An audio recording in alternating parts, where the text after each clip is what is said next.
The entire goal of Mortal 1 Kombat's Invasions mode, the big prize at the end of the season, is the Order of Darkness costume for the focus character. You defeat that character to get the base colour, then go through the post-game areas to get the rest. And thanks to this focus, we can deduce exactly which characters will get their own seasons based on where those costumes are available. After all, if the costume is already available elsewhere, what would be the reward awaiting us after the grind? First, we have the existing seasons. Scorpion, Natara, Sub-Zero, and Mileena have them, with the teaser at the end of Season 4 suggesting Raiden is next, so no need to go further into those. Next we have the Invasions tutorial, through which we obtain Johnny Cage's costume, despite how good a concept a Johnny Cage season is. Then we have the Shrine. Since launch, Sindel and Geras' evil costumes have been available through the Shrine, so no reason for a season. Next is one of the more interesting ones. Titan battles. These tough battles award the evil costume with more colours for subsequent victories, and 2 special colours for beating the boss as themselves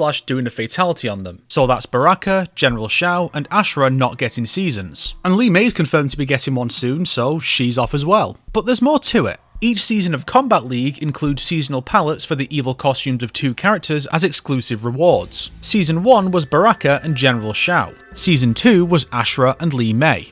Ain't that a coinkydink? So, since these clearly correlate to Titan battles, we can expect Smoke and Rain next, and then Season 4's Tanya and Havoc. This isn't ironclad, but it's a safe enough bet for our purposes. And then we have DLC. Guests don't have them because they're completely absent from the mode, even lacking simple palettes, but Quan Chi was finally included as an opponent this season, and got some seasonal palettes, meaning he could get a season, given that he does have a costume designed for it, so any doubt about his potential to get a season fostered by his absence last season has been erased, but it would likely be towards the end. That also applies to Ermac and Takeda as well.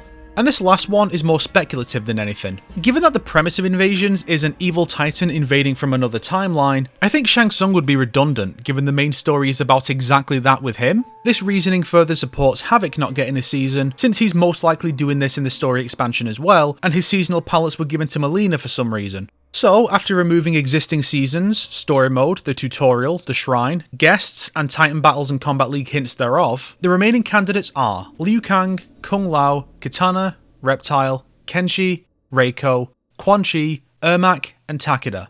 I'm going to predict a few here. Reptile is guaranteed to get one. He has a solid skin effect in lizard scales, and green is a colour we haven't seen for the seasonal palettes yet. We've had yellow and orange, red, purple and grey, blue and white, and Titan Havoc for some reason. A nice set of greens would be killer. Plus, the concept of the last Saurian turning everyone into Saurians in his new era is just the perfect premise. Also, Raiden's season has an obvious theme, godly eyes and tattoos like Fujin and Fire God Liu Kang with the potential for good and evil colour sets. He's also a good example of something else. Dark Raiden is a skin people will want, so the devs will want to make that a reward players have to really work for to boost engagement, not one they can get all the colours for in a couple of hours via Titan battles. Anything superlative will most likely get a season. Reiko, I don't see getting one. He's a punk bitch now, and the only way to gas him up would be with blood magic like in the MKX comic, but we've had a blood season already. Kung Lao makes perfect sense. An evil, jealous Kung Lao aiming to get one over on a Titan Liu Kang. His colours are harder to predict because we've already had Shaolin Orange. Kitana is likely, given how people go gaga for anything she wears, but her colours are harder to gauge. We've had blue already, so maybe darker blues and purples? Plus the intro for the mode places her alongside the first 5 and Shang Tsung, so I think she's Season 6.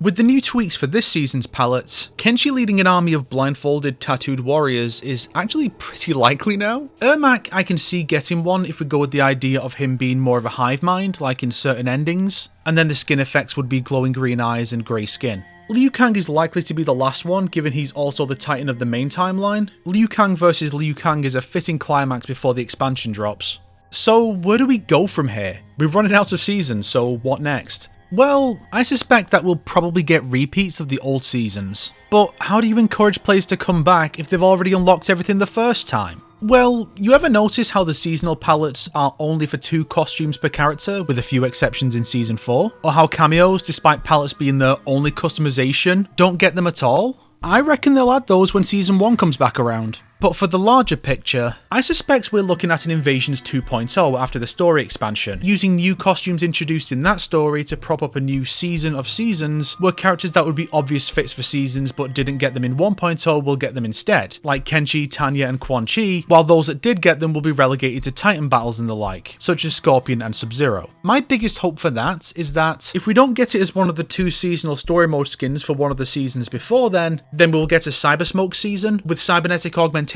as the skin effect. Come on, Smoke was always the least important of the cyborgs and never had any character of his own, so if he got to be the head of a cybernetic dystopia in another timeline, that would be dope.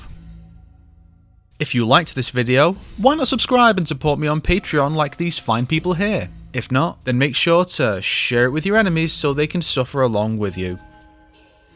Today's recommended video is Mortal Kombat 1 Ugliest Costumes Ever Made by True Underdog Gaming.